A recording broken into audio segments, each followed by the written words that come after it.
Hello my friend, it's me again, Otter, and welcome back to my channel. If you're new here, I make pattern making tutorials, DIY, and fashion ideas videos every week. So don't forget to hit the subscribe button and notification bell so you never miss out on my new videos. For today's video, I'm gonna be doing another tutorial which is how to make a simple straight cut dress. So hope you guys enjoy these videos and let's get started.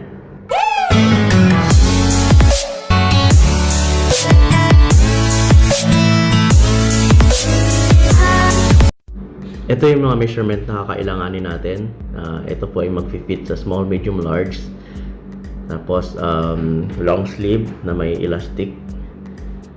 Tapos meron pa siyang sheer sa may shoulder at meron po siyang garter sa may waistline.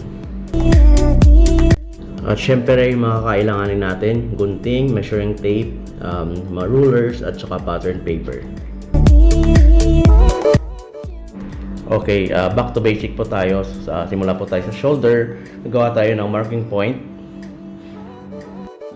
Bali, pinaka-basic lang po. Gagawa ko ng pinaka-basic na pattern. Ito po yung blouse pattern. Kung hindi pa po kayo nakapanood sa aking tutorial, balikan nyo po yung mga video ko, mga past video ko. I-check nyo po yung basic tutorial ng aking videos kung paano gumawa ng basic na black bodice pattern.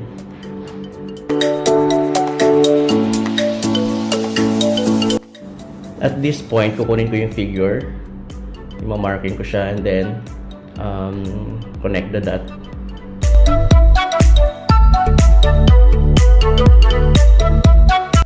Tapos nakalimutan ko pala yung lagyan ng label, yung bust point height.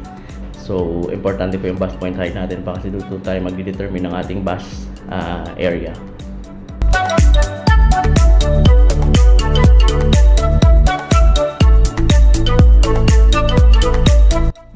Tapos yung length ng ating gagawing damit ay medyo mahaba, so mag-e-extend lang ako mamaya sa pag-cut. By the way, yung ginagawa ko pala ngayong pattern ay back pattern. So kukunin ko yung back neckline, magbaba kayo ng 3/4, tapos guhit. Tapos magmamarking na ako ng aking neckline sa front. So which is bababa ko ng 3.5 para sa aking neckline sa front area.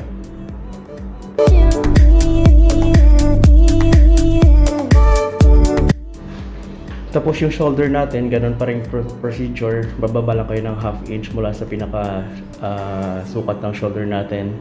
Tapos marking.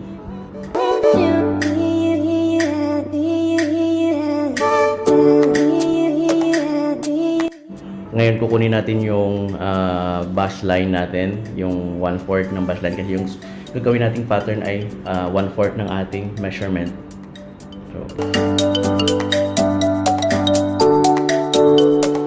So dahil straight cut ito at free size, magmamarking tayo mula sa bust line, waistline at saka yung sa pinakababa ay pare-parehong sukat lang. Tapos connect the dot.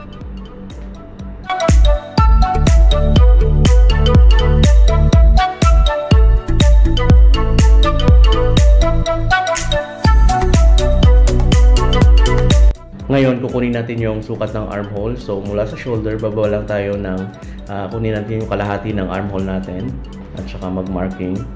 Then, connect the dot.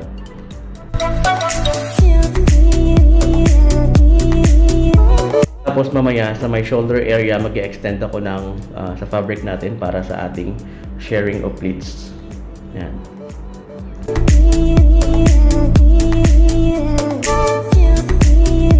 Again, hindi ako naglalagay ng allowance sa pattern. Doon ako mismo naglalagay sa ating fabric.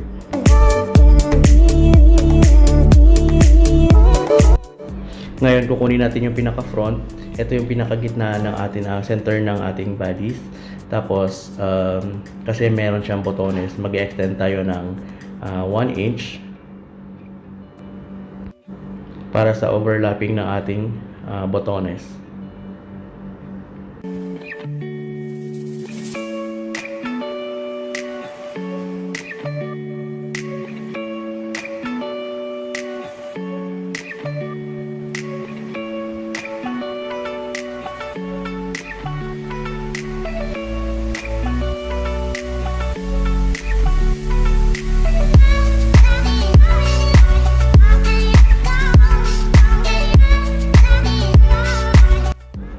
pagka-cut naman ng fabric, naglalagay ako ng half inch, at least half inch allowance.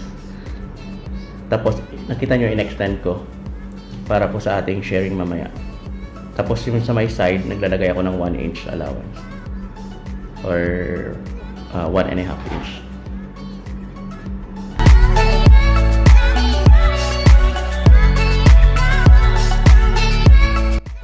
At ganyan pong magiging labas niya mamaya pag tinahi natin.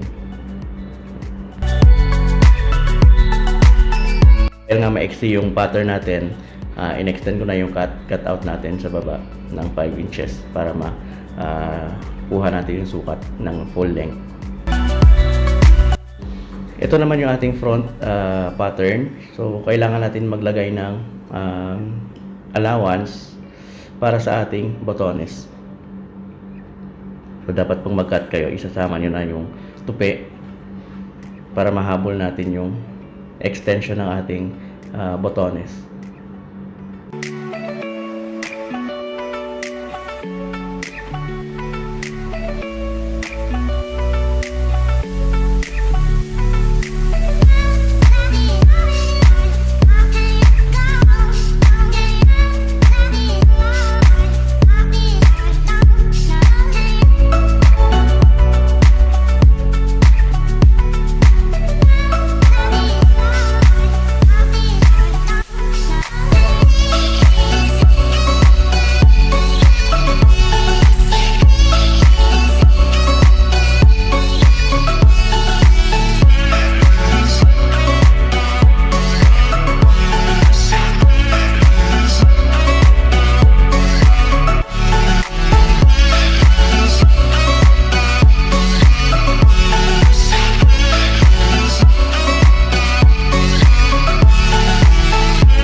So gagawa po ulit tayo ng sleeve pattern. Kung hindi pa po kayo nakapanood ng aking tutorial, check nyo po yun sa mga video ko. Meron po akong basic tutorial kung paano po gumawa ng sleeve pattern.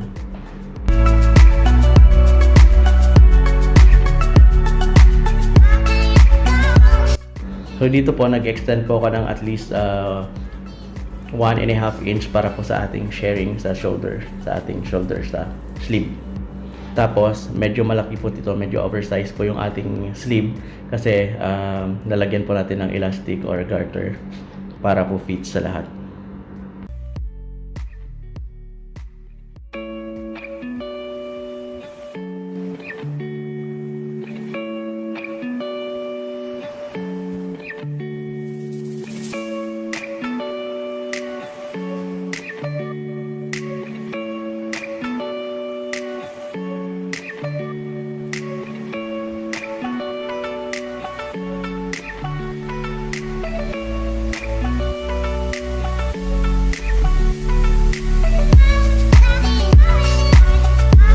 The same procedure po, naglalagay po ako ng allowance doon mismo sa fabric.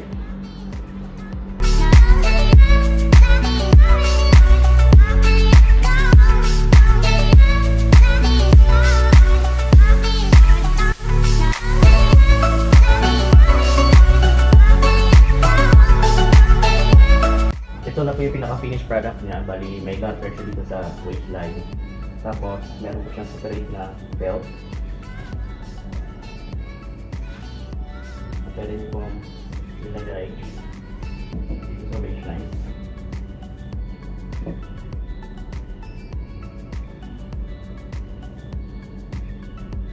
Dito po.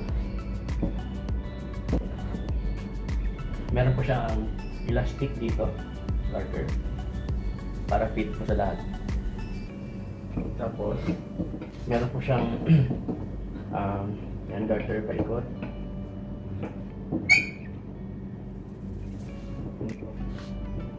So, tingnan natin yung pinakaloob.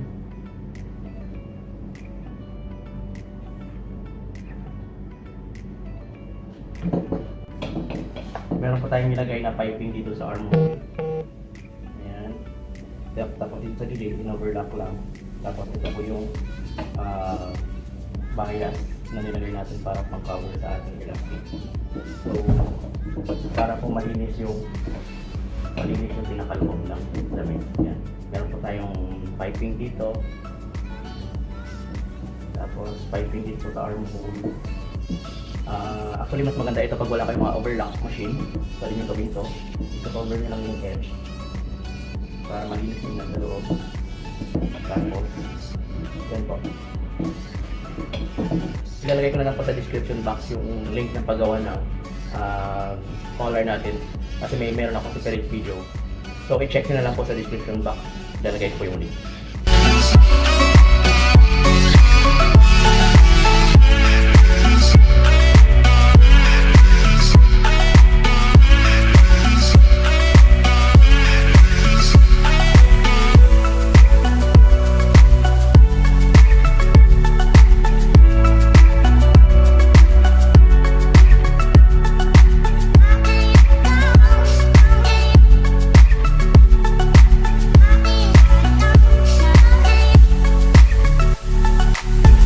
Ito na po yung ating straight cut dress. Simple lang po yung pattern niya, paggawa ng pattern, basta alam niyo po yung basic.